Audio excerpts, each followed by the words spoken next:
Good evening and welcome to the first 2-hour special of Skits and Quibbles. It's that arts show where we get to meet not only the performers but we find out what makes them tick. And in today's special we are absolutely thrilled to have writer, actor, performer Mark Farrelly in with us. He has given us permission to air one of his plays that he wrote, he's performed in, and he has toured with it all the way around the world. It's about the life of Derek Jarman, and we're going to be able to watch that, and then we're going to meet the man himself. Whilst we, in the arts, provide a free platform for performers to come out and get that visibility, when we can have somebody of this calibre to perform, to share his wisdom, to share his knowledge and to share his work with us, we are absolutely blessed to have him. So let's hand over to Mark Farrelly performing Jarman.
Could our fingers touch, warm my burnt-out heart, blow life into my shadow's shadow?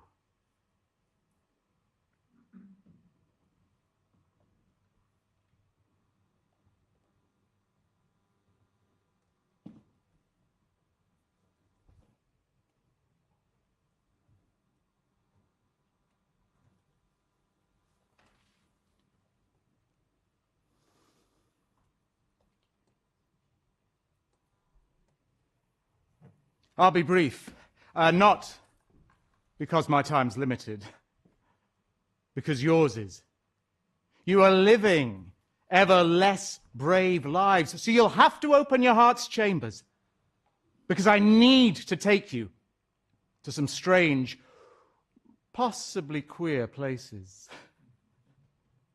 But that's all right. Decadence is the first sign of intelligence.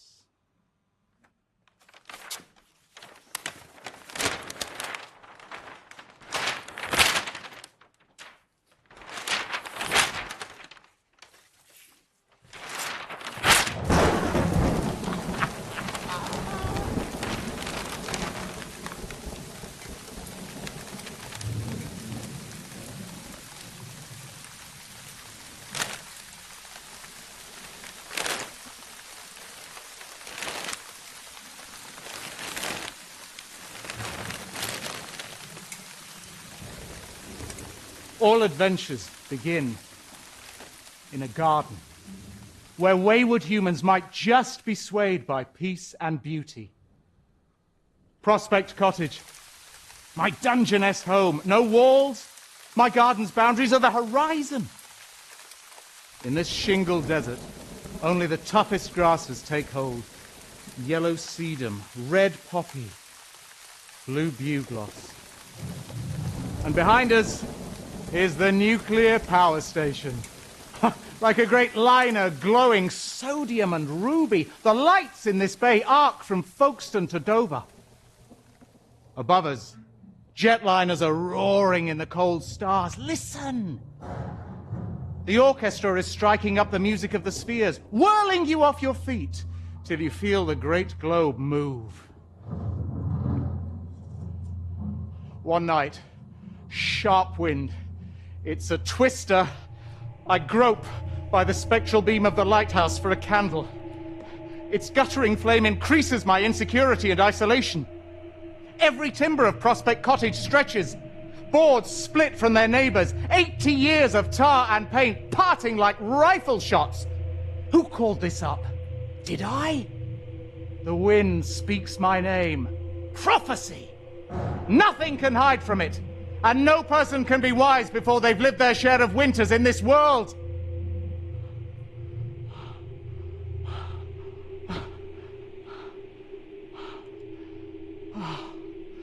In the grey dawn, enveloped in salt spray, oh, my prospect stands firm on its foundations. And plenty of survivors outside. Rosemary bush in flower, globular seeds of sea kale germinating. By April, their leaves will turn glaucous green among the flotsam. Flowers entwined themselves like bindweed along the footpaths of my life from childhood. Pristine snowdrops in welcoming sun.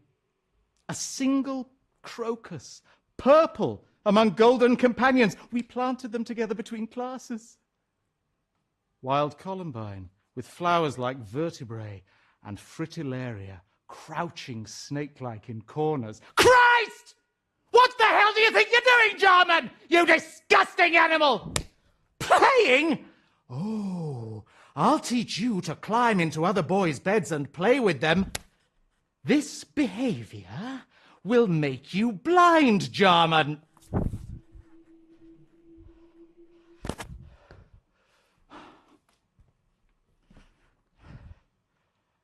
Millennia of Christian hatred behind every blow. At 5, I'm roasted with threats of hellfire by nuns, God's iron maidens. At 9, what's left of me is killed off with sermons and beatings, so I can enter their heaven truly dead in spirit. We boys here, in our icy beds, we fall in 3 groups. There are the well-scrubbed minds who report you, the future guardians of morality. And then those who try to grasp joy, and the rest, frightened of their own cum and destined for a church which can't look life in the face. Sorry, I just remembered that my parents, thinking this to be a normal, healthy upbringing, paid for it. Oh, yes. So much so that my father, whose name I kid you not was Lancelot, proudly presents me with a complete set of receipts on my 21st. There you go, Derek. That's what you've cost us. Before you take your coat off, what time are you leaving? Busy old fool. Unruly son. Lancelot is an RAF man and survives the war, but him and Mum are still casualties, stumbling into the sad peace of the 50s. Mink, chink, drink. A week after any of their dinner parties, a large photo arrives of a group of strangers round a table, frozen smiles in a hard white flash. There's no language, for their emotions and too late to invent one. My mother, ever-smiling Betty, tells me she has everything she wishes for, and I believe her. She keeps up appearances through all the years of her cancer and smiles on her deathbed. I discover a horror of dandelions. If I touch one, I scream myself to sleep. Don't be such a pansy, Derek! Cheers, Dad.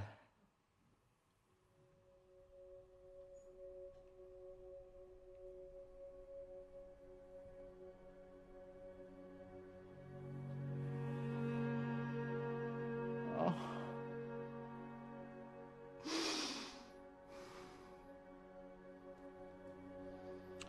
He first called me that in Curry Mallet, Somerset. His longest posting. A winter's afternoon, the stone gable of the old farm collapses into the yard on a tidal wave of honey, leaving the apple-scented attic open to wind and rain for years.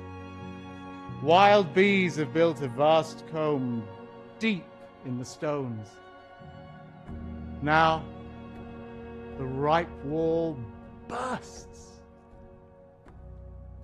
Sleepy butterflies flap wings in bleached beams.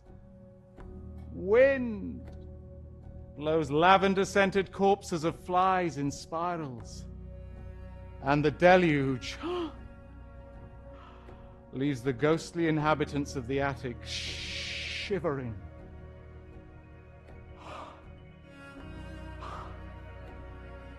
How often have you made love? I mean the real stuff that scorches your soul open, limbs shuddering, voice making foreign yelps, all that? You can tell me. Nobody's listening. Or are you scared? Believe no one could bear how deep you are behind the numbed social front.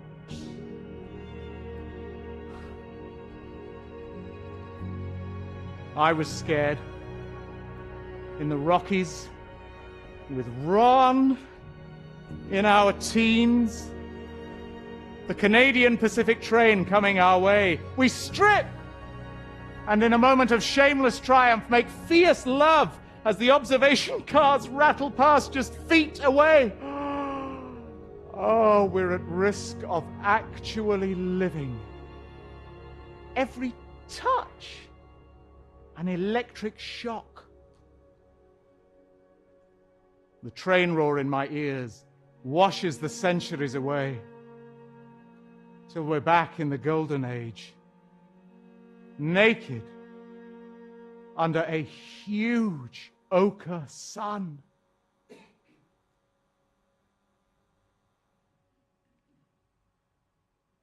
Does it matter that it wasn't actually like that?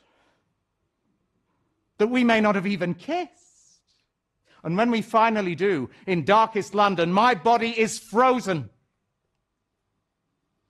Frozen all through my 3 years studying art at the Slade. Frozen. When I leave, I take one look at the world of grown-ups and decide to have none of it. Oh, come on, I mean, the chances of being born are what? 1 in something 100 trillion? I mean, surely that represents a duty to live. I head straight for the theatre, which in those days seemed alive. First job. First job. I'm designing Don Giovanni for Gielgud.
over lemon tea.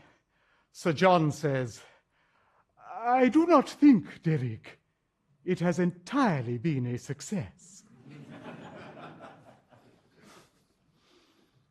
Maybe not. But we came to alter the world, not join it.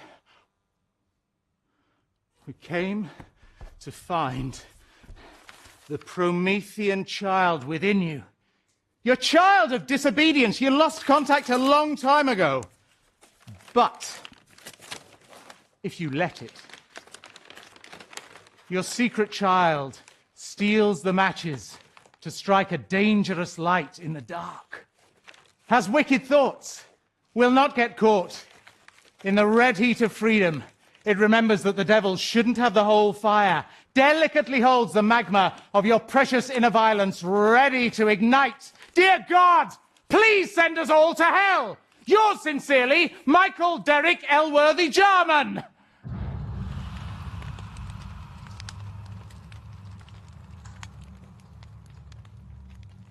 Oh. It's rather nice in hell, isn't it?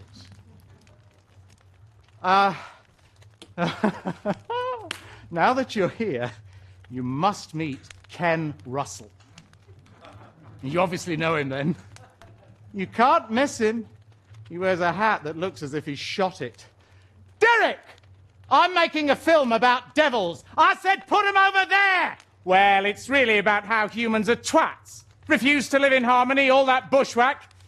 No, not there, over there! You're designing the sets. Be astonishing, or fuck off. Well, who could refuse? I conjure Loudon in 17th century France, when architecture still expressed the soul's ambition, its capacity for rapture.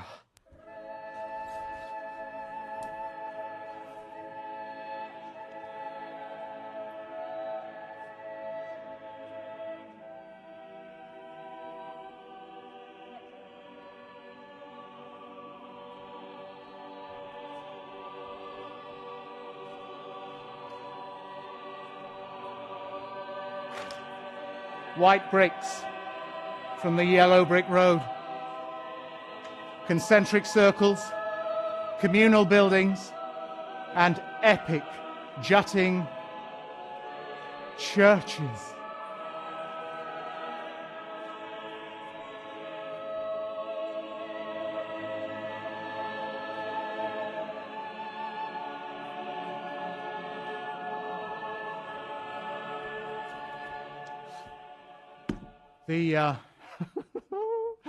The American investors dismember my model of the set with a bread knife in a row about something called a budget.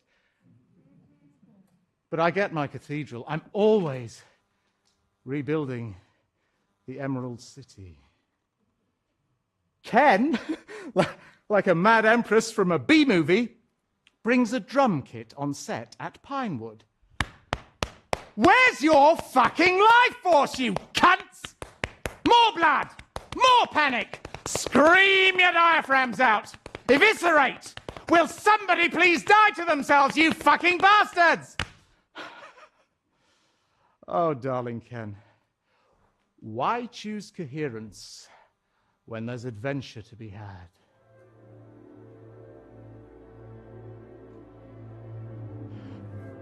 Bankside. While I'm making the film, I discover Bankside. I'm 30 and slip out of my clothes and time. Upper ground is a deserted warehouse by Blackfriars Bridge, but to me, the open space of the top floor is the most beautiful room in the world. The old coke water heater devours fuel, so I build a greenhouse in the middle of the space as a bedroom. Paint, draw, grow morning glories. Blue ones. And standing here in upper ground with me is Alistair! Say hello, Alistair! Broke his nose boxing for university and didn't bother to reset it. Now we're taking acid high above the swirling Thames, music running through our heads in rivulets. Then sex, the connected stuff, light dancing the river and streaming the Doric columns of Cannon Street Bridge. Sooty towers materializing out of darkness, and sun catching the golden cross at the summit of St. Paul's.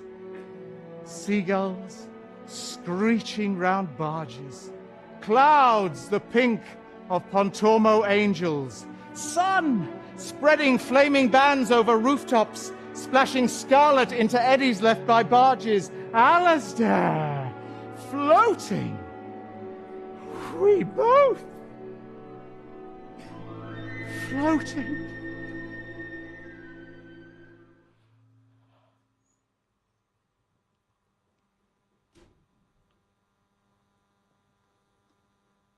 In the cool, sharp clarity of dawn, a suspicion of rain in the air. I hear roaches clattering through a week's washing up. Alistair I never see again. After years of repression, I find I can throw ex-lovers aside like tangerine peel. You see, I was selfish.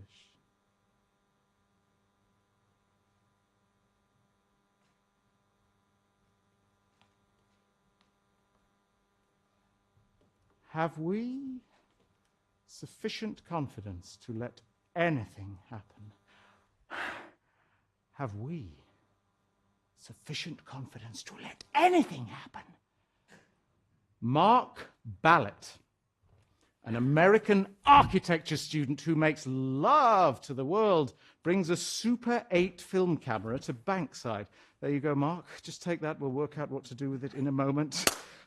Take a fucking risk, Derek. Soon I'm hooked. Andrew Logan plays the silver-masked god. Bente is a mermaid luring sailors. Ian, you're going to be a drowned mariner. It's a very simple role. You just have to sit there looking helpless. I'm sure you can manage that. No props, except 100 silver paper boats Christopher designs. Now, Andrew, Bente, come into Bankside with me. Give them a round of applause, please. Just come up onto the stage. You can do it. They need more encouragement. Andrew, that side. Bente, this side. You are such generous people when supporting emerging artists. Andrew, you take that, please. Bente, you take that. You wear green trousers. You must be an artist. Now, can we raise that a bit higher, please? Beautiful. Mark, could you press the button on the end, please? Can we lose the light in here, please? Come on. Right, yes! Now, Mark, I just want you to point the beam at the screen or at me. If you very gently touch the button at the end, you can change the color. Yes! Encourage him. Come on, I want more. Yay!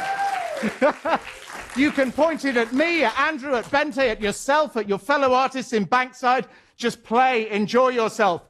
I make 1 film, 4 films, 50 films, a poetry of fire, which casts the place into darkness, so a word or image can escape in scintillating sparks. Oh, I like blue. The degradation caused by refilming multiple images gives us shimmering energy. The first viewers, keep it up, Mark. The first viewers rack brains for meaning. Burning ghosts, rose blizzards in ashes of grace, standing at edge of laughter, candlelit figures dance requiem to sound of time, to sleep perchance to bleed, silence, the silence is golden. Okay, Mark, you can turn that off now.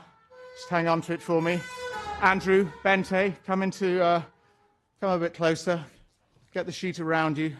That's it. We're going to get into bed together. It's what all artists do eventually. Usually only takes about half an hour. Oh! Here we are, enjoying the Bankside family life. I'm guessing some of you have also been here. Yes! That summer in Bankside, we're watching my film in the... Look up there, boys. We're watching my film in the shadow of the sun blown onto a naked wall. And far below, a second fire engine passes. I wonder where the fire is, I say, stepping out onto the metal bridge of Butler's Wharf. My entire building, a sheet of flame. The firemen, having thought the building abandoned, go berserk and shout at us to come down at once. So, naturally, I put speakers on the balcony and play Roberta Flack over the roar of flames. The firemen somehow can't see the fun in this, but I'm happy, dancing with friends in Moonfire. Do you like Roberta Flack, Andrew? Oh. You bloody love her, don't you? We all love Roberta Flack, for Christ's sakes. Oh, let's just have a moment. I don't need to keep telling story. Oh, boys, I could stay here all night with you two. We finally emerged ground floor, clutching armfuls of rescued films and drawings, and I think, well, another home gone. It's time for you to be gone now, boys. You were so reluctant, and now you just want to stay forever. Bloody typical. Well done. You were fantastic. Thanks very much.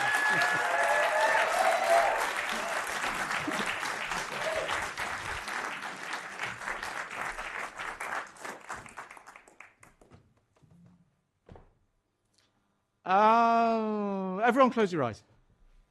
No, come on, really do it. Some of you are cheating. Thank you. Okay, I'll just help you a little bit as well. Now, here we go.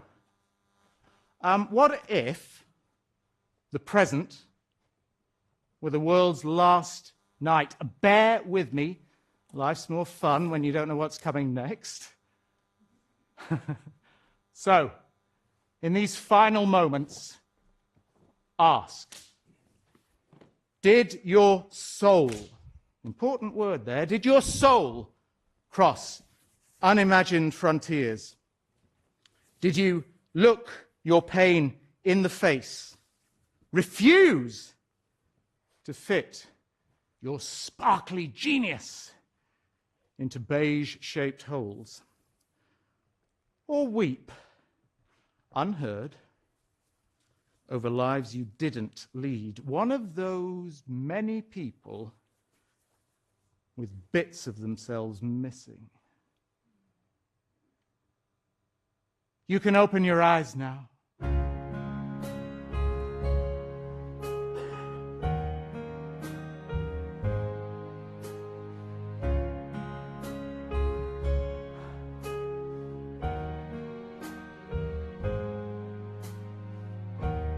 First time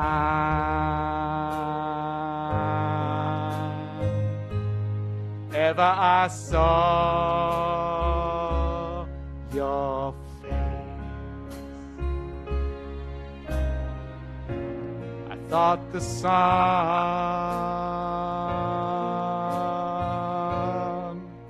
rose in your eyes.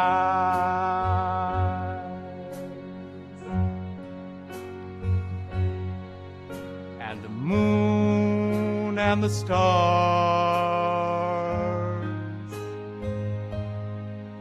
were the gifts you gave to the dark and the endless sky.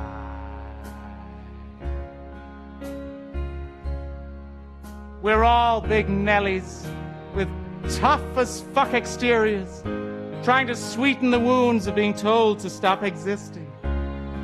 After 2 bitter defeats, I dress for the 3rd alternative Miss World contest as Miss Crepe Suzette, a buoyantly fading film star. You may applaud.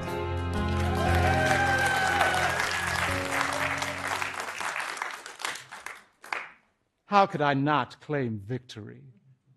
As reigning Miss World, I offer my services formally to close bankrupt British industries in the coming year by tying them up with pink ribbon. To be an astronaut of the void, you must leave the comfortable houses that imprison you with reassurance. You know what I mean? Thank you. Coffee, please. You were saying, can you believe I'm meeting James Mackay for lunch? Little old me? He makes films, and I tell him that I do too. What sort of films, Derek? Little ones. You ever thought of features? Oh, no, impossible. Well, fuck it. I'm going to make one. Any ideas? I doubt my idea will survive the end of the meal, but I pitch a biography of Saint Sebastian. Saint Sebastian? Yeah. Yeah? Well, you know him. That's no bloody good. What about this lot? Captain of Diocletian's Guard? Shot, thank you, well, that's 2. Shot with arrows for being Christian and thrown into the sewers, rearrested and stoned to death, an androgyne icon in love with his own martyrdom. So yes, obviously a really family-friendly comedy, box office platinum. Sorry I wasted your time.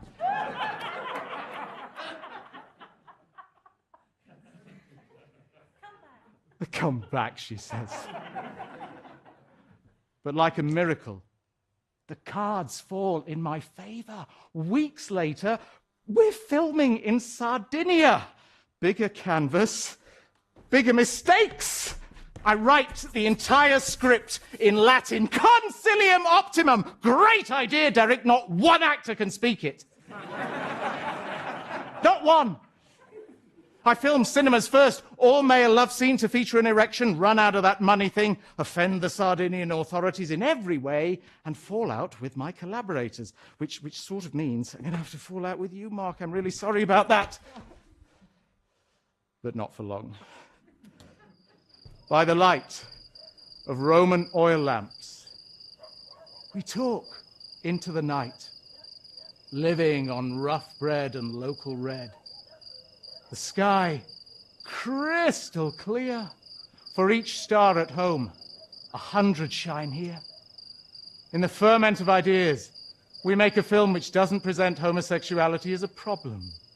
Oh, the film is flawed. It lacks the finesse of professionals. And it changes lives. Rock on, Sebastian.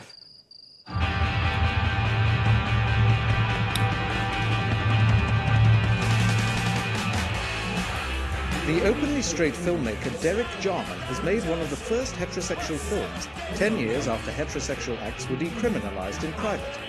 At last, heterosexuality can be openly talked about. 15% of clergy are known to be straight, and after 2,000 years, the church is coming to accept this. Things have got a little better for heterosexuals. There are several clubs run by gangsters where they can meet, and they have one small newspaper, Straight News. It's even rumoured one of the royal queers is straight.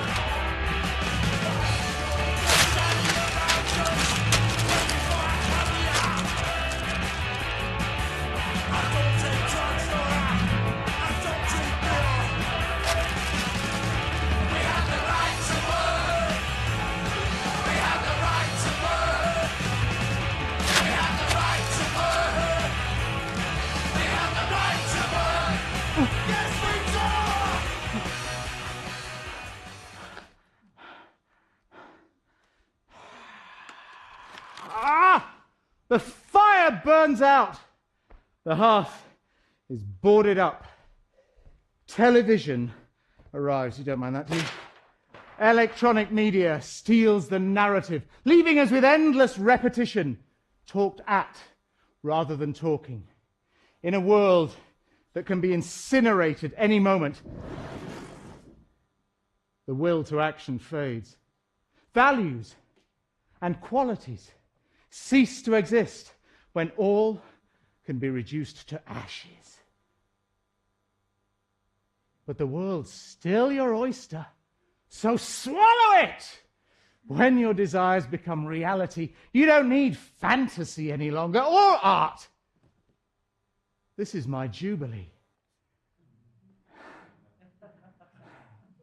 My heaven. Our heaven! Time doesn't affect us here in the best gay club in Britain. It's off bothering someone else. In the dark, for a brief moment, we can deceive loneliness. Age, class, wealth, all barriers are down. What an illusion, you say? Oh, but what a sweet one! Carpe noctem. I'm dragged to the dance floor, the heart of Herculaneum, by a boy with a face the colour of rotting lemons, whose smile cracks like mud at the bottom of a dried-up lake. The emotional immunity of alcohol entraps us.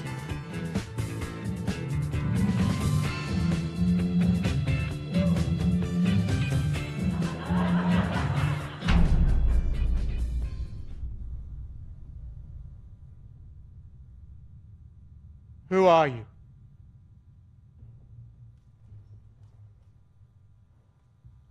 Who are you?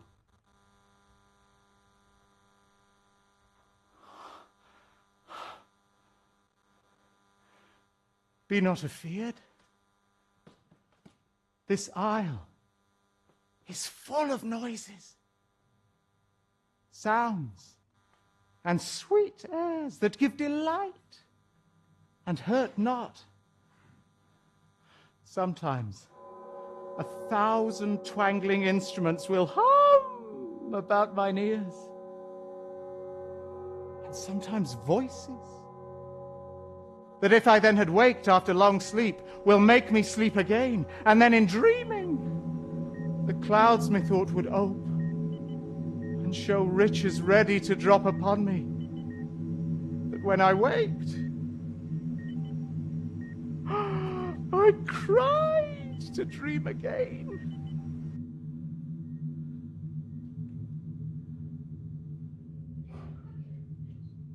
When we film our version of The Tempest, I want us all to breathe fire and bend keys, test divine possibility. If cast and crew achieve joy, I've done my work. An evil sprite of rage is always within me, of course. A dizzy surge in the blood, the heart beats faster, the eyes turn inward.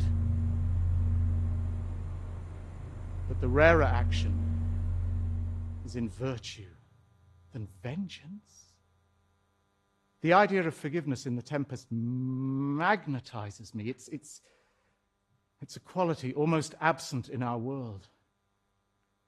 To know your enemies, befriend them, and plan for a happier future. It reminds me, I've come here tonight to learn.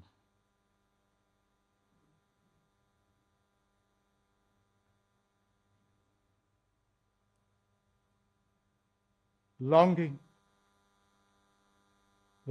to be back at Prospect, being a gardener. Just 7 years of my life spent there, not enough.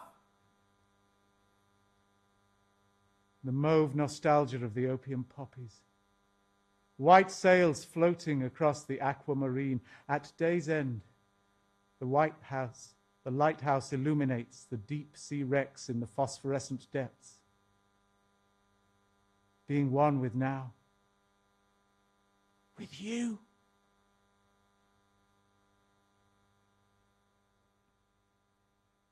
Years slither by.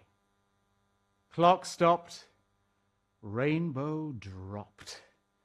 The vicious 1980s, when the grey take power, eating grey, breathing grey, praying grey. Their centralized culture mounts a strangling of human expression. TV companies flood the mind with garbage to kill our will. Film has me by the tail. My first 3 films were a naively adventurous climb. Now, there are traps everywhere of notoriety, expectation, commerce, fame. Mesmerized by the Oscars, any British film has to pass the Hollywood test. And you better pray to God your film has a country house in it, or it will not be made. This is where crap takes you! You know, we are all sent mad eventually, if we weren't already. Pasolini was mad as a hatter till he was murdered. When I met him, I recognized that part of myself. I saw my own shadow. I tried to pass through it.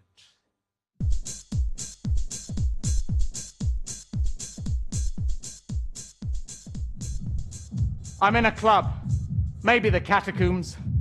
Music so loud we can't hear the world falling apart. I've created nothing of substance for 6 years, filling time, staring at the unattainable barmen whom the wicked management spread like jam. A man buys me vodka on the rocks by semaphore and we hit the toilets, full of clones joined at the moustache and married bankers taking eternity to orgasm, someone being pissed on, and then someone new.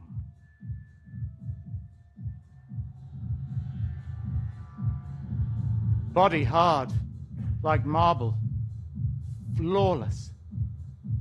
Face, tough, nondescript, chipped, like an old statue. Lip, damaged from a punch, jeans, black vest, homemade tattoo, right shoulder. He's unzipping, producing the biggest, thickest cock I've ever seen.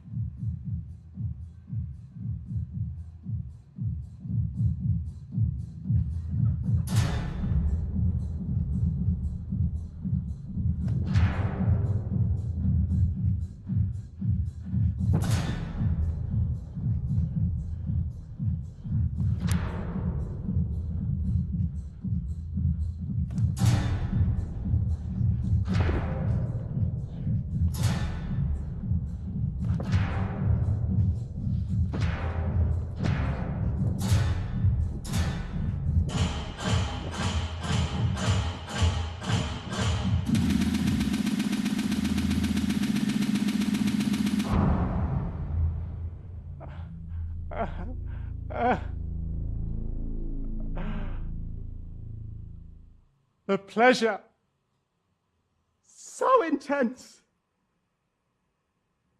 I come with tears of relief after a score of deep, firm thrusts.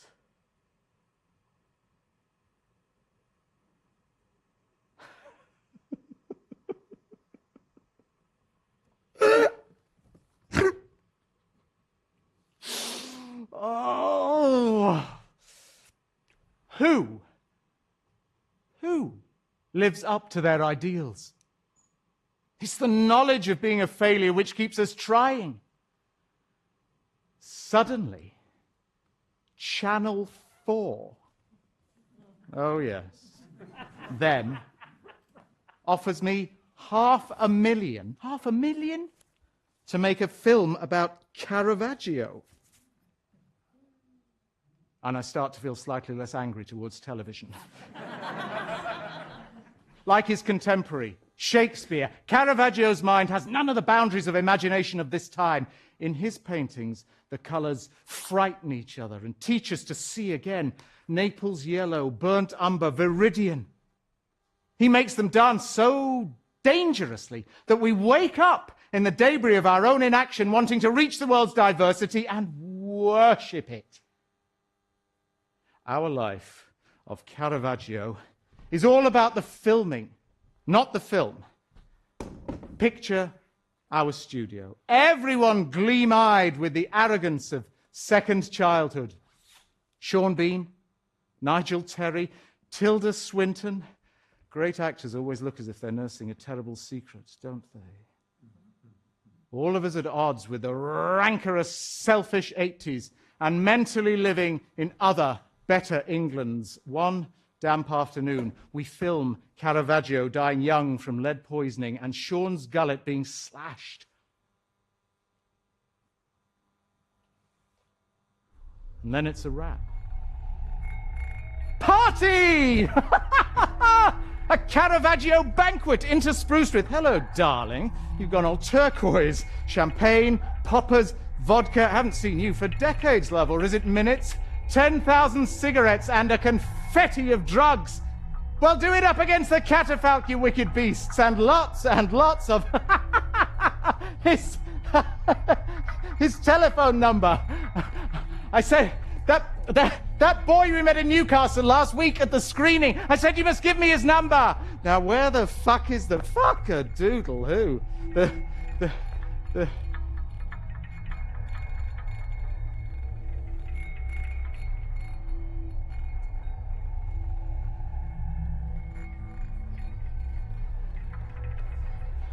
4 a.m.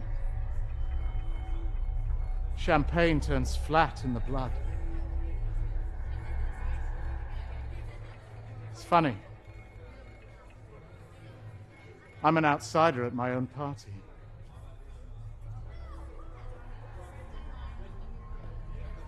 Weave a circle round him thrice, and close your eyes with holy dread. For he on honey dew hath fed, and drunk the milk of... Please, could you say that again? I see. No, it's all right. I never liked Christmas anyway.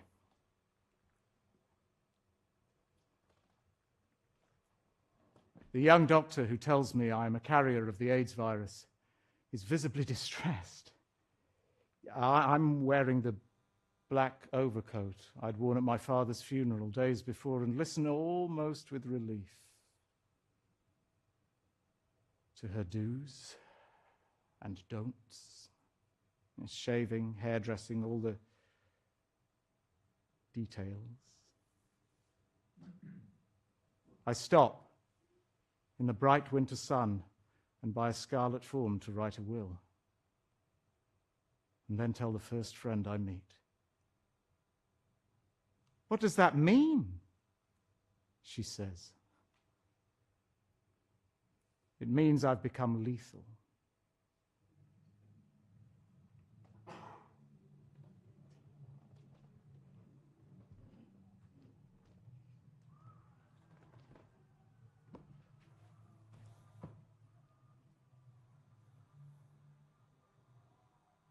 Christmas Eve, staring through my window at the Charing Cross Road, gripped by panic that could ravage me like a bomb blast. The street, charged with the mindless energy of the dispossessed, shouting, kicking beer cans, rubbish bags vomit the detritus of cheap parties. I freeze. My emotions, for fear of filling the world with tears. A refugee in my own body. Can I now face any dawn cheerfully, with the virus circling me like a cobra? It's a very good question, Jonathan, and, well, it's one that involves every single one of us, because that's why I'm publicly declaring on your program today that I am HIV positive. Oh, it won't ruin my film career. I've never had one. Anyway, I detest secrecy. That's the real virus that destroys human fiber. I refuse to believe in my mortality. All the statistics which hedge our world like the briar that walled the sleeping princess, I've conducted my whole life without fitting in. So why panic now? The worst has already happened.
The boy from Newcastle. The boy from Newcastle visits me as if God is sending a rainbow, begging for forgiveness. Oh, he's massively handsome. The boy, not God. Still in his 20s, I think, wow, he's amazingly present. My 20s were a coma. Thank you for coming. Do you have a name? Keith. Oh. Look, before you put your bag down, I need to tell you. I'm HIV. No. I don't mean I am HIV, the destroyer of worlds. I just mean I've got it.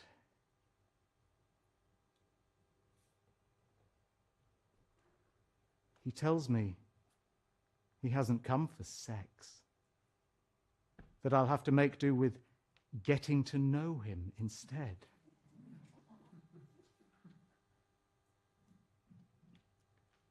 He takes my hand.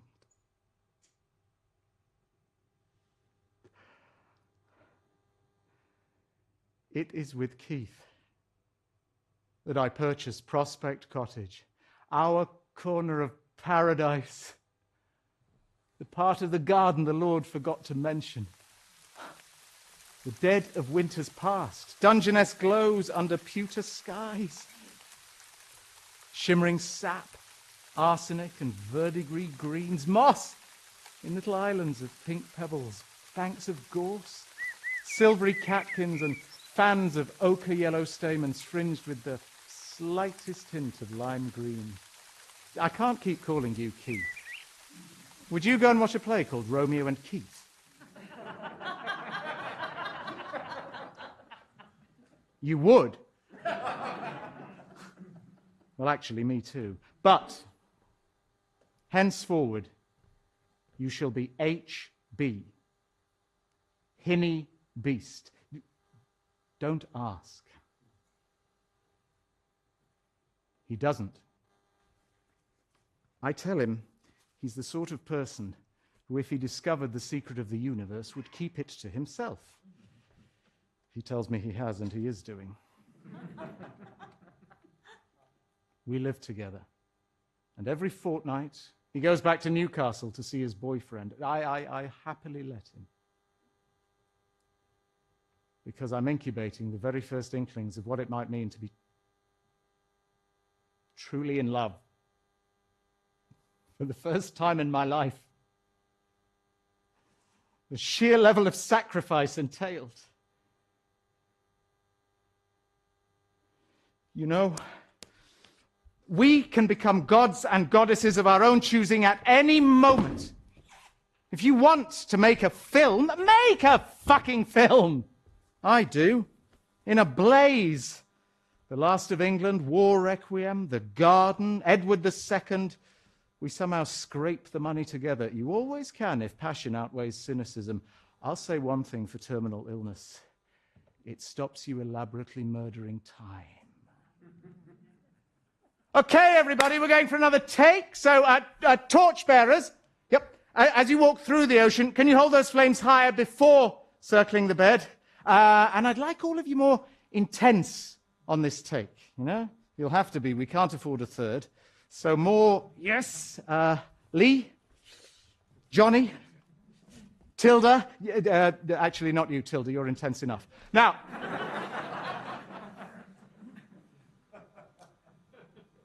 come on, everybody. Show me life with lung and tongue. And never forget, this is our party. You ready? And action! Beautiful. Fangasmic. Bloody yes. Yes. Yes. Yes. Yes.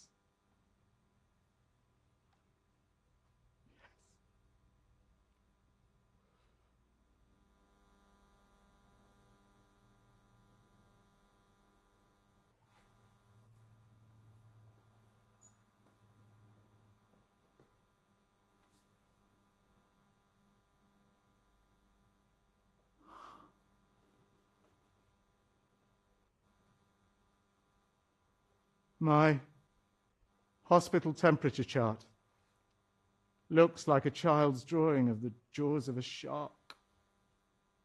Waves of icy sulfur-diazine breaking on the farther shores. After crossing over in a blizzard of pills, a rainbow-colored confetti of serpent poisons, sharp-toothed as the adder. Words, no longer strung out on the lines of meaning, escape and hang round corners, waiting to jump out of the dictionary and restore primal disorder. The emerald apple sits on my bedside table, its perfection marred in my mind's eye, a pulsing sea anemone in the depth of field, visionary green on the comb-raked wood. Someone said, losing your sight must be terrifying. Not so. As long as you have a safe harbor in the sea of shadows. Just inconvenient. My drip ticks away a long afternoon. The sulfur-diazine battles with the cysts to bring me second sight. By tea time, the migraine takes over.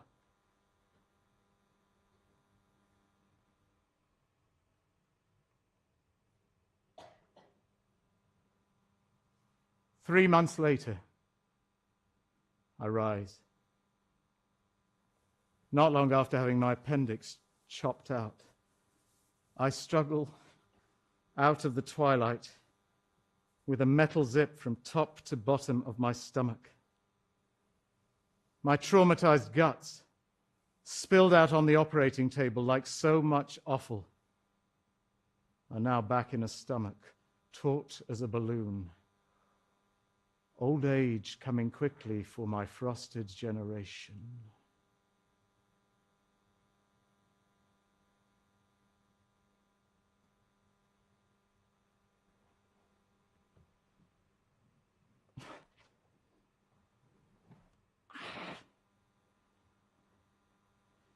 Must make another film. Be outraged. Fuck this country, where we're forced to listen to fools with moldy names, where a bishop calls us unrepentant sodomites in a cesspit of our own making. Almost makes our mundane sexuality sound exciting. I was a criminal for my first 25 years, and then a second-class citizen the next 25. At 50, I'm arrested for protest.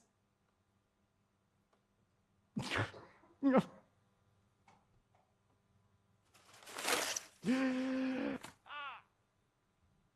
arrested for protesting for equality and being myself in this disgraceful society, illiterate in human complexity.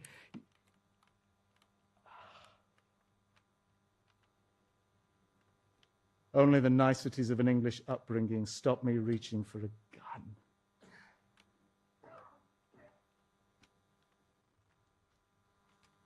On my way to the first day of filming Edward II, I catch myself looking at shoes in a shop window. I think of buying a pair, and then stop myself. The shoes I'm wearing are sufficient to walk me out of life.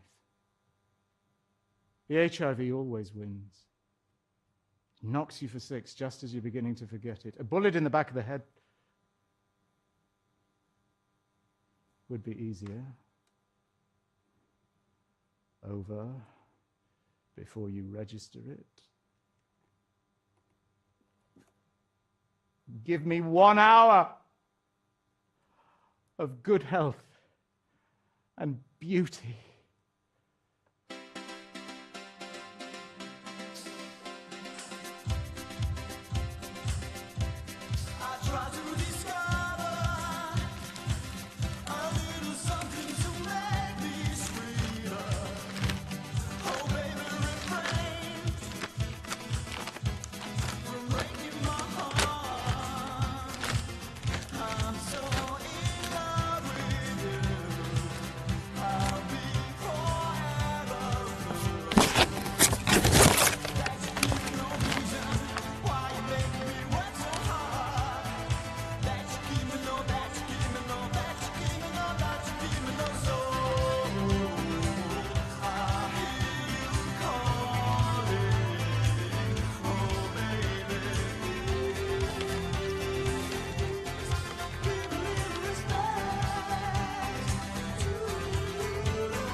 Right, now settle down. This is a solemn occasion. Derek here asks for 1 hour of good health and beauty. And I, Sister Ejaculata, of the Sisters of Perpetual Indulgence, I'm here to give him one. Now, it's bona tavadi dolly old eeks, as we prepare to canonize this man as Saint Derek of Dungeness of the Order of Celluloid Knights. Your job is to witness our bijou ceremoniette in this year of our Lord, 1991. Bless you, your homo-ness. We are here to honour this Omi Poloni, Derek Deza, for all that you do. Directing, writing, painting, gardening, demonstrating, and rubbing society up the wrong way. Many Omi Polonis have found their first affirmation through your films, and we canonise you most of all because of your absolutely boner sexy nose. Spirits of indulgence, bless this latte, Prospect Cottage. May it be filled with thrills, and maybe a good fuck. And we offer you this Omi, hereinafter to be known as Saint Derek. Now, the canonization is only confirmed when you all speak the magic words, which are very simple. They are just, Hail Saint Derek. Let's all have a practice on a count of 3. A 1, a 2, a 3. Hail Saint Derek. Bloody awful. Do you think the Almighty's going to hear that? Let's try again, shall we, with 10 times the gusto. A 1, a 2, a 3. Hail Saint Derek. Now you're getting spiritual. Now, all you have to do is to keep speaking the magic words until Derek himself asks you to stop. It's very simple. Ready? Go! Hail Saint Derek. Hail Saint Derek. Hail Saint Derek. Hail Saint Derek. Hail Saint Derek. Hail Saint Derek. Hail Saint Derek. Hail Saint Derek. Hail Saint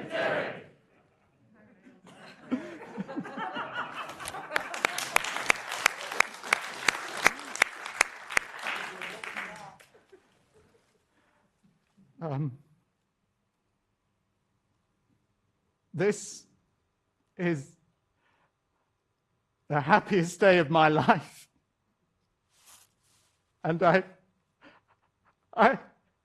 said it fucking hurts, Doctor!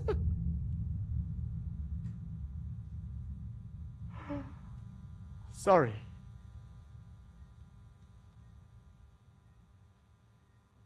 A succession of machines. Look left, down, up, right. God's flashbulb going off in my cadaverous face, while I concentrate on a small, flashing red light, a green moon. Then the world turns magenta, photographing the cytomegalovirus that's eating my sight away. This morning, I put my trousers on back to front and inside out. I say to HB, well, at least I can't read my hate mail anymore. In the street, he walks on my outer side, in case the next encounter is not a well-wisher. The press are less kind.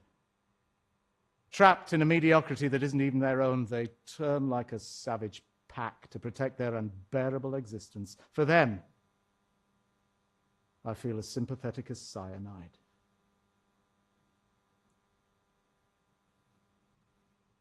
Drugs help? Oh, a little. I can almost pee without shouting. But who makes up the names of drugs?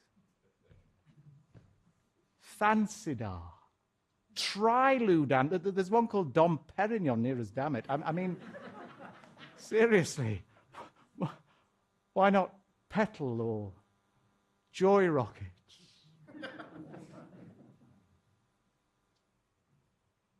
I don't want to die yet. It would be nice to make the millennium. But I can't film anymore. I can barely write. I can paint. I don't know how high my painting measures on the Gerhard Richter scale. But I've got to let the bottled horror fly.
From the bottom of your heart, pray to be released from image.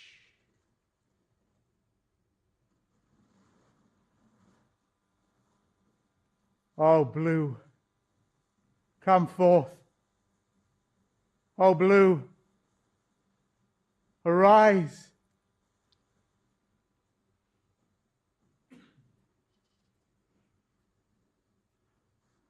Are you there, HB?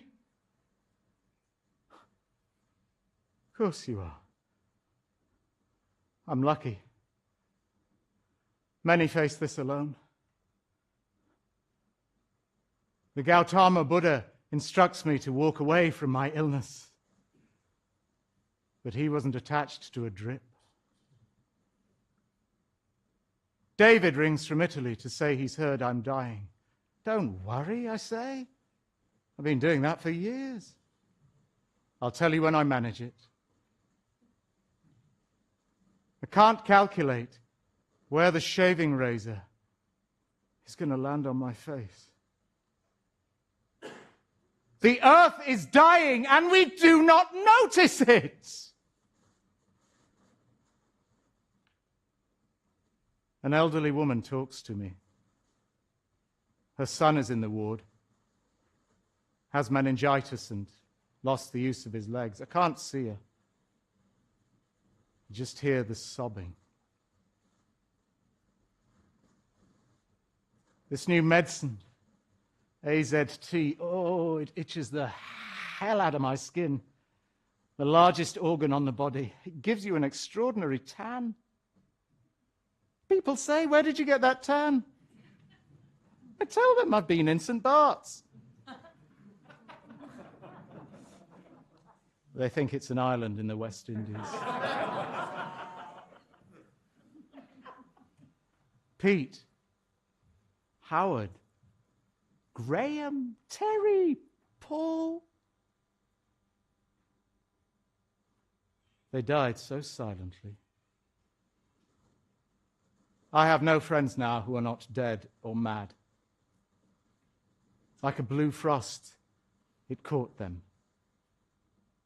At work, at the cinema, on marches and beaches, in churches, on their knees.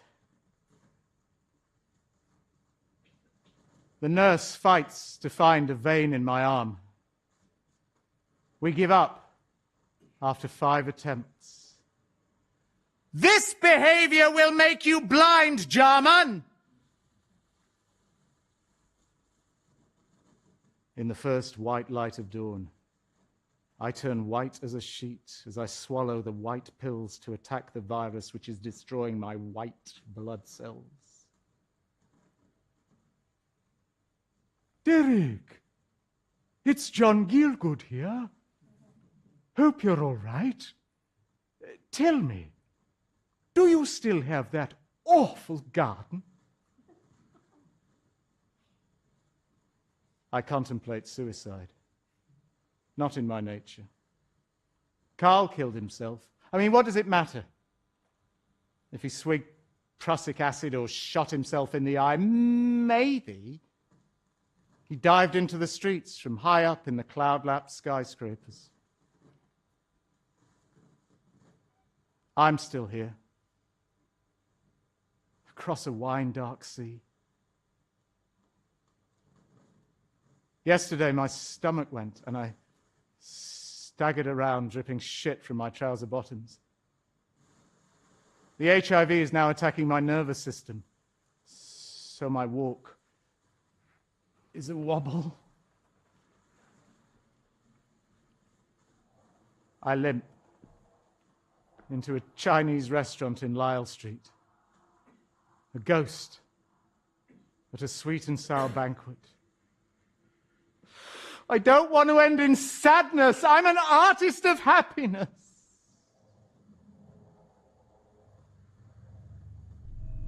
The doctors are so kind as they watch our lives being punched off course by the gods.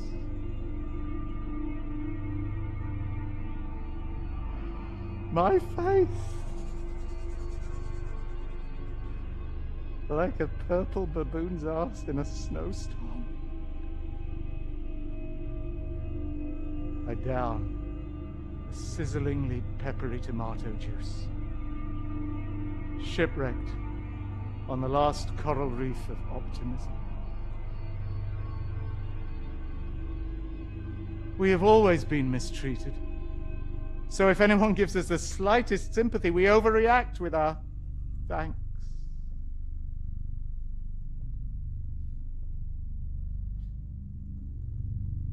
Kiss me on the lips as salt tears wound my blinded eyes. Don't be careful.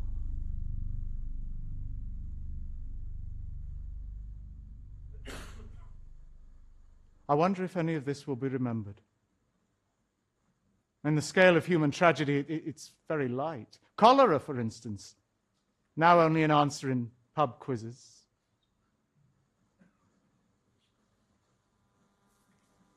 My mind, frosted with drugs, ices up.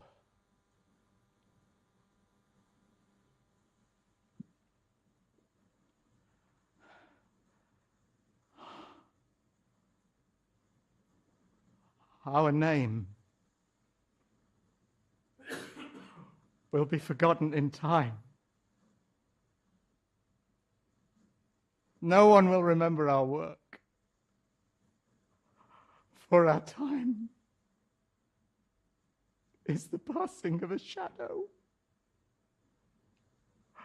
and our lives will run like sparks through the stubble.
Back at Prospect, surrounded by love,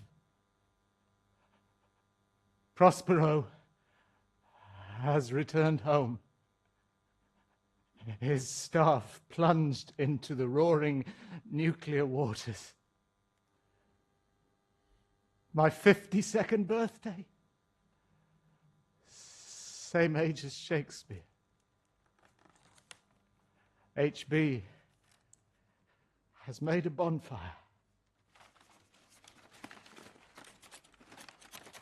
The trunk of a great tree burns. Its blue smoke warming my bones. Fireworks? Yes, it does. Only the dimmest flashes register on the retina. But Tilda describes every single jade and cobalt burst. She's a star, Tilda. Night wind pierces my living corpse like a bayonet. They take me inside. I write in my diary, H.B. True love. Last words.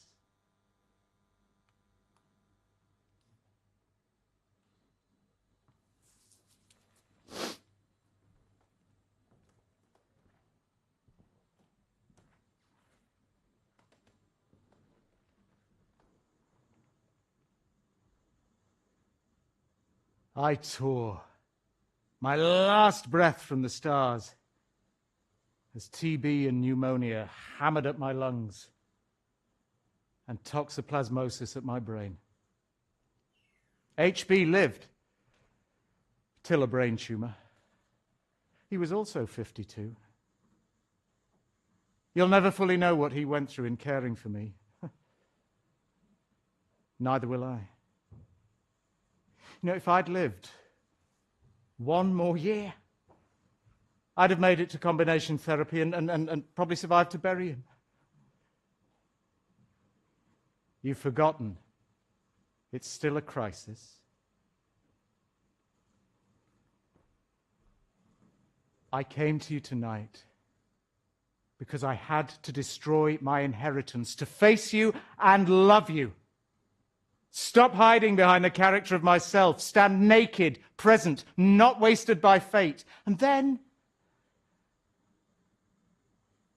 walk into heaven's garden, where children of every race are playing happily. As I depart, oh, let me leave you singing of joy, of sad times too forgotten. May you, of a better future, go and love without a care. And remember that we loved too. Because as the shadows closed in, the stars came out. Now, it's your turn.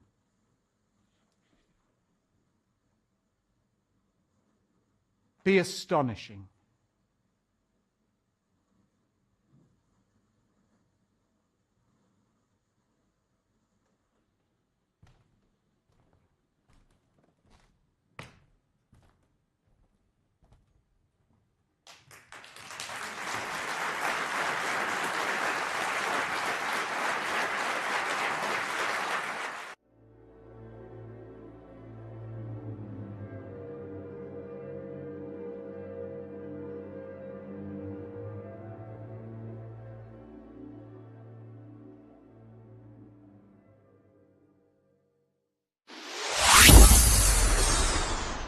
Oh my goodness. Well, Mark, I'm so thrilled you can join us for this Actor Studio Q&A. I had the pleasure of seeing you perform Quentin Crisp already. I've had the pleasure of seeing you perform in The Silence of Snow. I'm seeing Jarman tonight live, which I'm really excited about. But please tell me, how did you come to write these one-man shows and a little bit about each of them? I wrote them because I was desperate. I was in a very, very unhappy place in my life, and my career wasn't working, and my life wasn't working. So nothing was working. And I got to a point where I just thought, well, let's try something. And I'd always had a desire to write a one-person show, and that had been in me since maybe my late teens. And maybe now, this is when I was 35, there was less distraction in my life. So I'd had a long relationship that had collapsed after 15 years, and there was just complete silence. Maybe that's why the first play is called The Silence of Snow in some ways. But you hear a lot in silence when there's no distraction, and you're on your own resources. So I started to do that, and then I was so that first play was about Patrick Hamilton, the writer. And then I wrote a piece about Quentin Crisp, which you mentioned, not long after that. Again, something that had been there for quite a few years in my mind, but I'd never actually done anything about. And now it was, you know, I had a lot of time on my hands suddenly. And then the others came a little bit later. But I think those first two were the ones that sort of started me off on it. And with your shows, they are very visceral, they're very raw, there's a lot of pain, and you find a balance between the depth of human emotion and sadness and anger, but also joy and hope. How do you strike that balance? Well, I think sadness in life and in theatre tends to speak for itself. So I think if you've picked a subject that has quite a lot of sorrow in it, that's already kind of there. I don't think you need to emphasize or stress that really. But I should say, of course, as well, that people who have happy, ordered, sorted lives, I'm so pleased for them, but they don't make subjects for great pieces of drama. You know, if you're a dramatist, I think you're looking at problems, because hopefully you want to maybe not solve problems, but at least address them. Yes. So what I would tend to do is, I mean, like Jarman, the piece that you mentioned about the life of Derek Jarman. I mean, so Derek, for those who don't know, he died of HIV in the early 90s. So the last 7 years of his life, he said, I'm living on borrowed time. And he died, you know, in great pain and suffering. So I thought, well, I don't need to really stress that. I mean, I will broach it in the piece. But I tried to treat it a bit like a comedy, really. Look for the humour and the joy and the excitement in his life. Yes. And likewise the other subjects. I mean, like The Silence of Snow, which is a play about an alcoholic. I think the first 40 minutes of that is outright comedy. Because there was a lot of humour in his life. And I think that then buys you a ticket to lay some darker stuff on people, which also I think we need to look at if we're going to discover anything or be changed by what we've experienced. Absolutely, and I think you do that incredibly well throughout all of your plays. There is that darkness, but also that beauty and that light that shines through all of the characters, and it's wonderful to see that. Are you influenced by other writers as a writer and performer? Do you have any of those influences? No. Oh, I love that! I think any even half decent dramatist is probably influenced by Who's Afraid of Virginia Woolf by Edward Albee, which I think is the play, because it's about, you know, digging down to the reality of who you are and what you are. And I think you can look at so many plays since that was written in the early 60s that are influenced by it. I was in that play in the West End many years ago, and I used to get the train home back to South East London every night. And I'd been part of it, so it's a four-handed drama where an older couple and a younger couple get riotously drunk during the course of the night, and the drunker they get, the more real they get, you know, in vino veritas, and the truth comes out. And so much truth comes out that they're kind of like a bomb has gone off, and they're sort of all dazed by the end of it. But I used to act in that, and I was 31 when I did that, and I used to get the train home and think, I wonder if I'm really doing that in my own life, though. I've just done it on stage. So I was very influenced by that sort of emotionally, and from a writing point of view. So yeah, I think probably Edward Albee. I love the script of Jaws, by the way. I think it's that because the shark didn't work. They had a lot of time to fill, and they did it by let's work on the script and let's talk about our characters. And I think you see that in the finished film, where the characters are very sharply defined. Now, you were talking with Jaws and with these characters you create. How do you start to create those characters? How do you begin to build them? Well, so all the characters that I've written for myself they're based on real people. They're biographical plays. So probably initially what's happening is I think what I used to do is like with the early ones, I used to look for bits in those people and think, oh, that's a bit like me. I mean, Patrick Hamilton, I think, was very like me in the sense of I was living a somewhat out of control life in my 20s, early 30s. And I recognised a fellow traveller in him. Now, he went terribly downhill and lost it altogether. So for me, it's a bit like a cautionary tale. I could identify with him for quite a while of the story, and then we part company. I think now, though, I don't really do that so much anymore. And I think, what is there in that character that I'd like to find in me? So for Derek Jarman, for example, it's a certain kind of courage and creativity that I felt the need to again reach up towards. That he was already incredibly creative before he knew that he was dying. Once he knew he was dying, I mean, he went into complete overdrive. And I think that's a really important thing to do, because we tend to make wild and foolish assumptions about how long we've got. Oh, I might do that in about 5 years' time. Well, what if you're not able to, or you're not even here? Yes, and I will be addressing some of those, I guess, the mental health issues that you've experienced. If you don't mind sharing them in our next in the next half, but just sticking with the acting side of things for now. You write a lot of characters for yourself. You draw out the bits that you want to play. With other playwrights, do you have a favourite role that you would like to play? Do you have a role that you would want to maybe, or even do differently? I would. There's an Edward Albee's first play called The Zoo Story, which is a one-act play for two characters. There's a character in that called Jerry that I'm getting a little bit old to play, but I'd still like to. But that's about it for other dramatists' work, I think.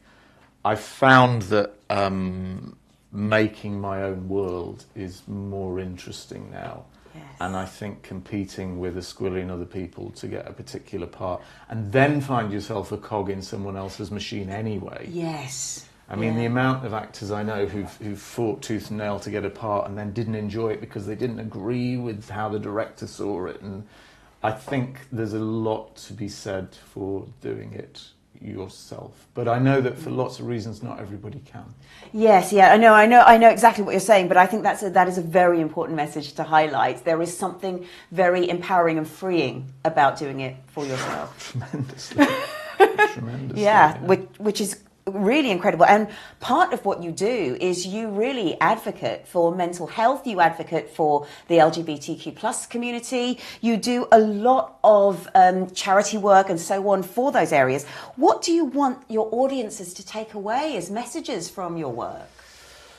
Well, I can't really not talk about mental health because I've, had a lot of problems with it myself, but I mean, it feels to me like almost everyone does, to some extent. I've known 4 people who've taken their own life. So I think something that I started doing at the end of my shows was to talk to the audience as me. I'd seen one other solo performer do that, and I was always very, very struck that she did that. In fact, I was quite shocked. I remember she took her wig off and started talking to us, and I'd never really seen that done before, because we have a tradition, I think, in this country that so-called, straight or serious theatre is exactly that. It's rather serious, a little bit like going to church in the worst sense of that phrase, and that everything is very solemn and reverential. There's a fourth wall, so the actors never actually acknowledge that you're there, apart from when they very briefly bow at the end and then they disappear. So I thought it was quite important. I mean, Quentin Crisp, his message was be yourself no matter what they say. So I felt like it was incumbent on me just to give them a little bit of me at the end of that show. And one of the ways of doing that, and as with like The Science of Snow, was to talk about my friend Tim, to whom the play is dedicated, because he read the play and gave me some advice on it. But 2 weeks later, he took his life. So I think, from my experience, the biggest problem with mental health is not that it exists, it's that, or mental health problems, it's not that they exist, it's that we don't talk about them. Yeah. Especially as men. I mean, again, this idea that 3/4 of suicides are male, and that statistic never, ever, ever seems to shift. No. It's because people don't feel that they can talk. They don't know how to. So, I mean, obviously, as a dramatist, you're a little bit frightened of the word message, because you don't want to appear to be giving a message. Yeah. But I suppose if I want people to take anything, it's just that they see the trajectory that the lives I'm playing went on. They can draw from that what they want. I'm not trying to lead them anywhere with that. I'm just trying to... I mean, what I try and do when I go on stage is just forget about me and just be a conduit to let the character speak and say what they want. But in terms of what I say at the end, I hope it's useful to see someone, perhaps especially a man, talking about mental health. And also on the other side of it, because I'm genuinely on the other side of it. I mean, with all these things, you never know, and things can change. But it's been a long time since I've had what you would really call problems with mental health. I would say 10 years now, at least, where I've had a clear headspace. I've been at peace with myself. You could almost dare to say the word happy. That's obviously very important for me. But I'm aware that it was an enormous struggle for me to get there, and that a lot of people might still just be in the foothills. On that, if you don't mind me asking, what helped you make that change or heal from what you were going through? I don't know, really. I'm sorry if that's a frustrating answer, but what I mean by that is I don't know why I was able to and a lot of people can't. Yes. I can tell you the catalysts were... Eventually, so much went wrong in my life that I was at absolute rock bottom. So it was definitely either kind of end it or just really, really concertedly try and find a way out. For whatever reason, I went for the latter. I mean, I wavered terribly. I mean, I spent about a year to 18 months thinking about whether, just let's end this. It's not worked. But I tried to find a way out, and I thought I must do things that I've been too afraid to do in the past, or too obstreperous or egotistical to do in the past. Like, not only go to therapy, which I tried before, but stick with it. Yeah. And I found the right person eventually, because you do have to shop around quite a lot, I think. Yeah, I agree. You sometimes get lucky, but I think the third person I tried, it kind of went, okay, we can do business here. I didn't know it was going to take 2 years, but it did. But I went there every Tuesday night for an hour for 2 years, and, shouted and screamed and fell on the floor and banged my fists and cursed everyone and cursed the therapist and told her to fuck off and all of that. And she calmly said, okay, like they do. And then one day she told me that I didn't need to come anymore. Wow.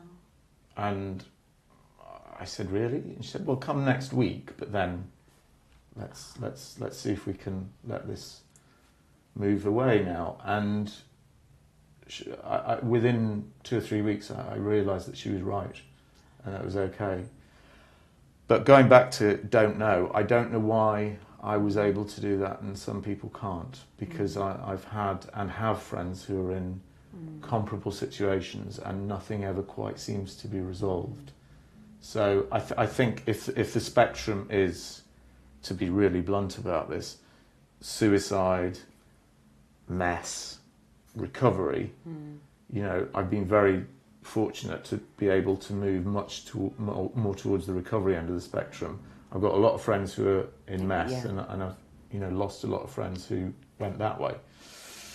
It's tricky, and nobody can solve it just like that, because every person, of course, is different. But there are some common factors, and the most common factor is you need to talk.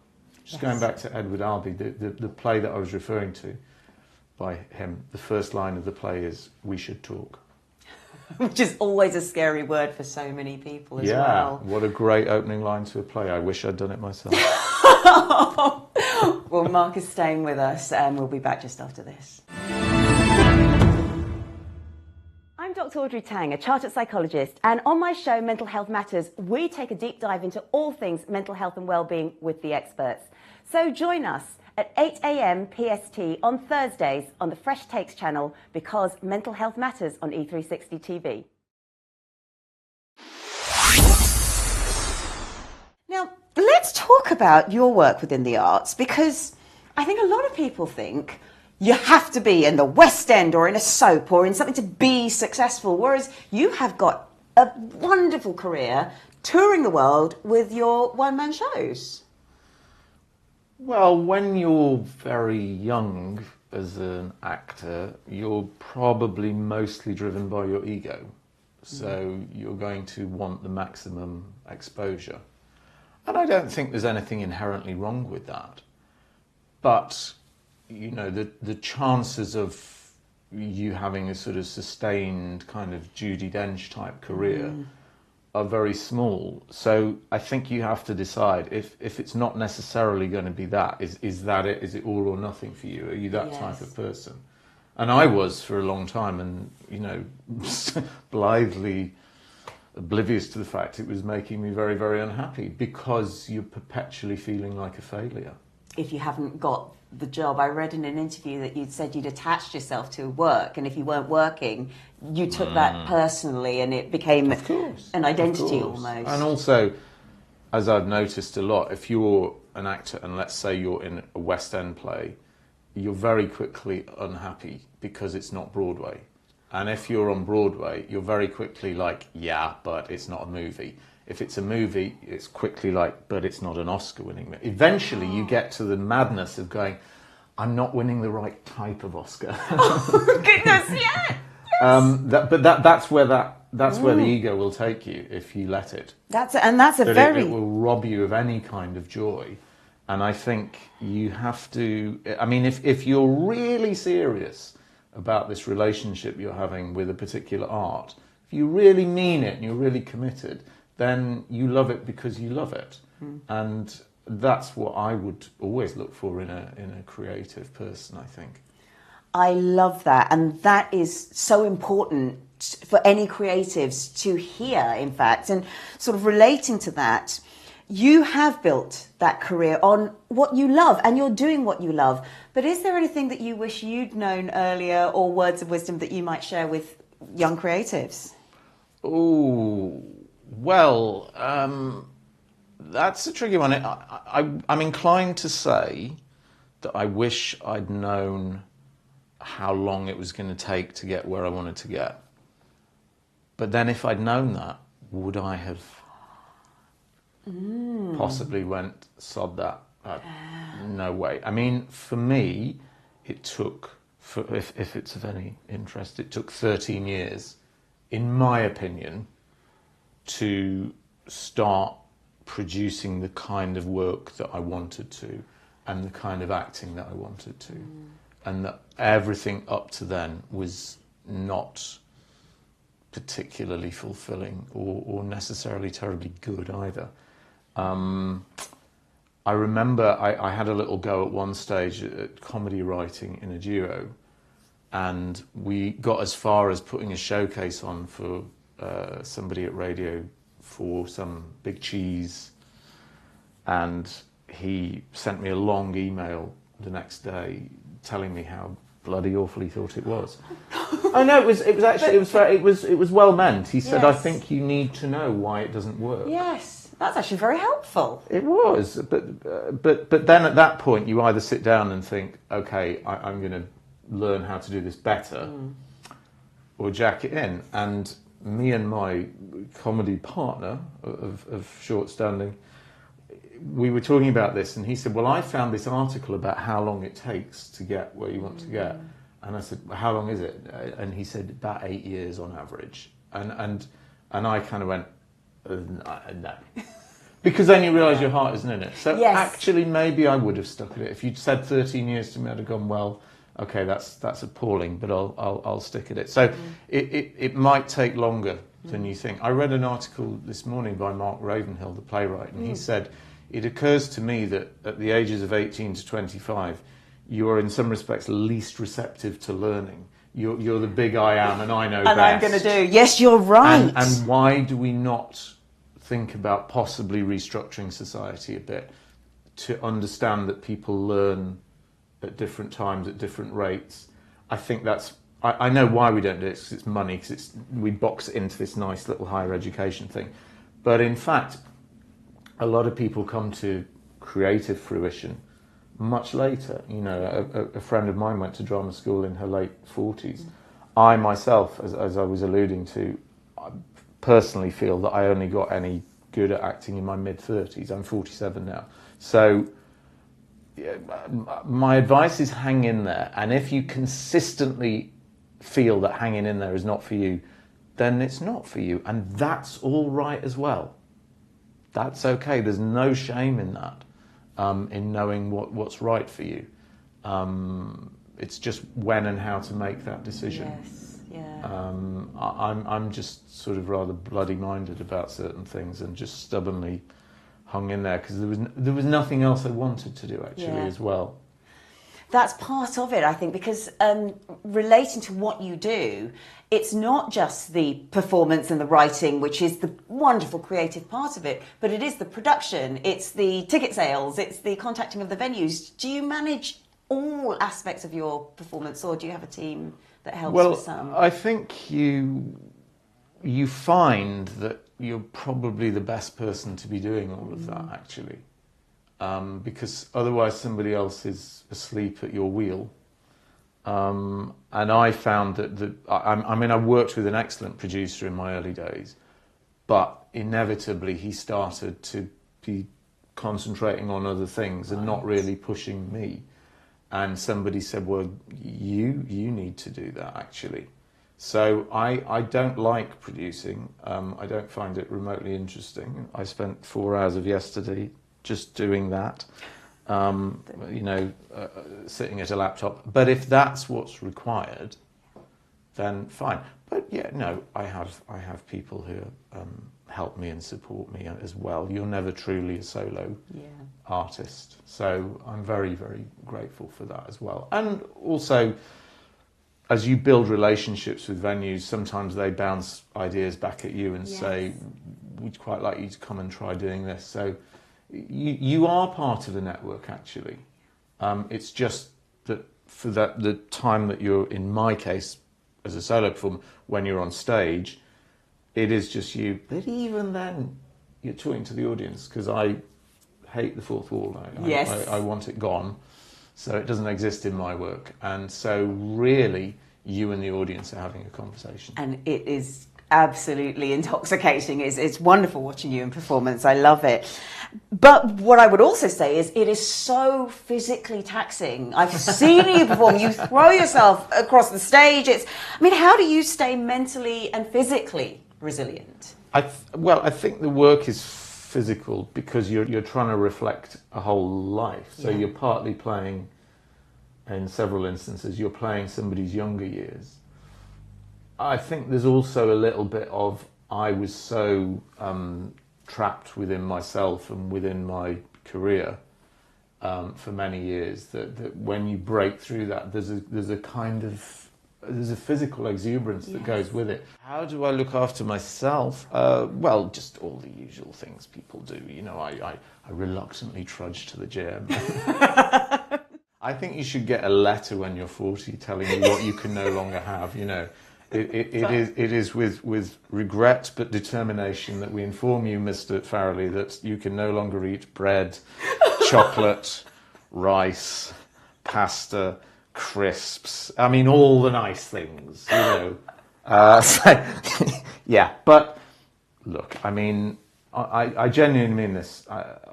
I've seen people who haven't made it as far as 40, so I don't have any axe to grind. I'm happy to be here. Yeah, it's a privilege. So yeah, I'm not a moaner. No, I see that. I absolutely see that appreciation of life, and I think that's wonderful. And what we're going to do now is put Mark through our Great Dream Challenge. It is the Action for Happiness Great Dream, and those are 10 keys to happier living, giving, relating, and so on. And what we ask all of our stars to tell us is what you do for each of those categories. The twist is you only have a minute to do it in. Now, on our leaderboard, we have had 5 people go all the way through. We've had 4 people get up to the A, and 5 people get up to only the E. So you could win this by just giving one word answer. You can, but let's see. But I'll try. I'll play fair. Okay, are you ready? I am. All right. Giving. I collect money for charities after my plays. Relating. I try and ask people what's really on their mind. Exercising. I swim, walk, and go to the gym. Awareness. I meditate occasionally, but wish I did it more. Trying out new things? Usually, in terms of being an actor, I will ask a good director to throw things at me that I've never tried. Love it. Direction, having goals? I make a plan either each night or each morning and write it down. Brilliant. Resilience, finding ways to bounce back. I just have it naturally. I don't know why. Yeah. Emotions, looking for what's good in life. Always be grateful because you could be gone tomorrow. Acceptance, being comfortable with who you are. Oh, the single greatest thing you can ever do in your life is learn to love yourself. If you can't do that, it's a bit of a waste of time. And meaning, being part of something bigger. I try to do that every day in terms of relating to everyone around me and close to me. And yeah, just connect. Only connect, as Ian Forster said. Spot on! Well done. And there you go. Right to the top of the leaderboard. Oh, well done. Amazing stuff. And what we're going to do now, as we are out of time, but it's been such a pleasure chatting with you. Can you give our audience some words of wisdom for whether it's mental health, whether it's about creativity, or whether it's just things that you've learned on your own journey? For creativity, if you have a vision, make it manifest. I don't mean that in a kind of sort of pretentious pseudo-American philosophical way. I mean literally, if you want to be a painter, go and paint something, even if it's a wall. If you want to write a play, just write a short one and put it on for 6 people. If you want to make a film, you know, hire a camera. In terms of mental health, I am going to say that hoary old phrase because it's true. You are not alone. Everyone is indeed fighting a private battle you know nothing about. So find out about what it is. Ask them, because then they might feel empowered and emboldened to ask you. But talk. The nastiest thing I found about depression in my many years' battle with it was that it was like it put gaffer tape over my mouth. It wanted to stop me from speaking. It wanted to share this horrible secret, but only with me. And I felt like I couldn't talk and like I was in jail. And it also tried to convince me that it would always be this way. You somehow have to find the inner strength, and you can't teach it. You have to find within yourself the strength to believe that neither of those things are true. You are allowed to speak. You're not in jail. And it will change. But I cannot teach that to you. Nobody can. But you can ask and converse and try and speak and try and find these things out, as I had to. You know, I mean, I read a lot of books like Richard Rohr, Eckhart Tolle, and the therapist that I worked with. Just general life advice, enjoy it. It's here to be enjoyed. In a nanosecond, you'll be gone. You'll be back to the stars again. If there is a purpose to you being here, then surely it is to be everything, 100% of what you truly could and can be, and to enjoy it. You know, when you really see something that's done well, there's a lightness to it. The person doing it is enjoying what they're doing, whether they are making a beautiful meal or dancing a tango. They're just enjoying what they're doing. And that is not some mystical secret that only a few are lucky to have. It's available to everyone. You just got to put the effort in, the time and the determination to find it. But if you do that, I would bet that you probably will.